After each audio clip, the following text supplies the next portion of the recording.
आपको पता है हम यहाँ आज पुलवामा में हैं। 2000 कनाल जमीन यहाँ जो फैमिलीज हैं वो 100-150 साल से यहाँ चावल सरसों उगा रहे हैं।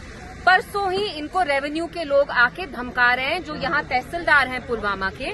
उनने कहा है पहले तो पानी बंद किया, अवंतीपोरा के पहले तो पानी बंद किया, बिकॉज आज यहाँ के जो हमारे एमएलए हैं उनने यहाँ एहतजाज किया, उसकी वजह से पानी ने फिर से स्टार्ट किया। यहाँ लोगों को, लेडीज को धमकाया जा रहा है, इनको बोला जा रहा है अगर आप अपने फील्ड्स में गए, यहाँ गए उगाने के लिए, हम आप पर पीएसए लगाएंगे। तो मैं जानना चाहती हूँ एनसी सरकार से, चीफ मिनिस्टर साहब से, आपके अंडर रेवेन्यू है, यहाँ जो कश्मीरी लोगों के पास है, एक तो अपनी आवाज है और जमीन है, आप क्यों उनको अपनी जमीनों से बेदखल कर रहे हैं, खदेड़े जा रहे हैं अपनी जमीनों से? यहाँ पे कौन सा लॉ तोड़ रहे हैं आप मुझे बताइए।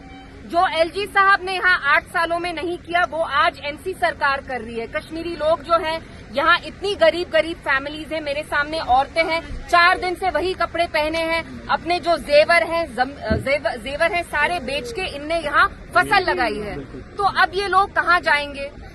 आपको हाईवे की जमीन चाहिए थी, वो आपने ले ली है। जो हम सारी जमीन यहाँ देख रहे हैं 2000 kanal land, this is all agricultural land.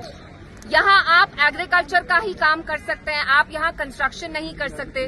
तो मुझे समझ नहीं आ रहा, जो एनसी सरकार है 50 एमएलए लेके, उनने क्यों अपना ये प्लान बनाया है कि कश्मीरी लोगों की जो जमीन है उससे वो उनको बेदखल करेंगे। पीडीपी ने लैंड लॉ लाया, एनसी ने रिजेक्ट किया, बोला ये लोग लैंड ग्रैबर्स हैं। बीजेपी ने कहा ये यहाँ लैंड जिहाद कर रहे हैं। तो मेरी समझ में नहीं आ रहा, आपको जम्मू कश्मीर की आवाम ने इसलिए कुर्सी पे बिठाया ताकि आप उनकी रहनुमाई करें, उनकी जमीनें बचाएं। यहाँ आप उल्टा कर रहे हैं, जो बची कुची जमीन उनके पास है आप वो भी उनसे अब छीन रहे हैं। स्पोर्ट्स का आपको कुछ स्टेडियम बनाना है, कहीं और बनाइए।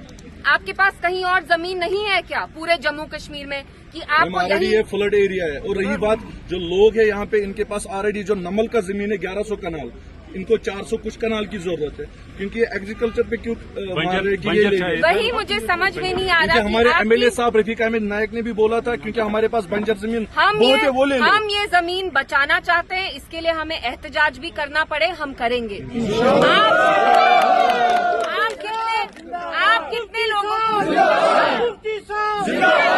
आप कितने लोगों पे पीएसए लगाएंगे, कितने लोगों पे यूएपीए लगाएंगे? हम सबको आप जेल में डालेंगे क्या?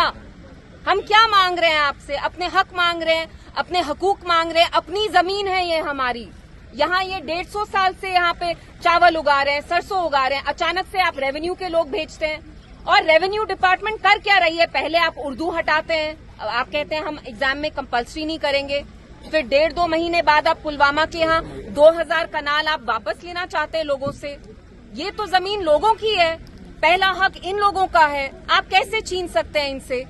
जो बीजेपी ने यहाँ एलजी हुकूमत में नहीं किया वो एनसी सरकार अब यहाँ कर रही है। और मैं सरकार होश में आओ, होश में आओ, होश में आओ, सरकार होश में आओ, होश में आओ, होश में आओ, होश में आओ, होश में आओ, होश में आओ। और ये पीएसए की धमकी किसी और को दीजिए। यहाँ लोग पीसफुली प्रोटेस्ट करते हैं, अपनी जमीन मांग रहे हैं आपसे, तो आपके घर का राशन नहीं ले रहे हैं ना ये लोग, उस पे भी आपको पीएसए लाना है, यूएपीए लाना है। पुलिस वाले यहाँ अवंतीपोरा पुलवामा में कह रहे हैं हम आप पे पीएसए लगाएंगे, दहशत फैलाई है। पुलिस का क्या काम है? पुलिस का काम क्या दहशत फैलाना है? No, you have to maintain law and order. यहाँ आप you're taking the law into your hands. Just because you're a police officer does not give you the right to terrorize and threaten people here. और हम ये जमीन बचाएंगे और आप ये जमीन नहीं छीन सकते।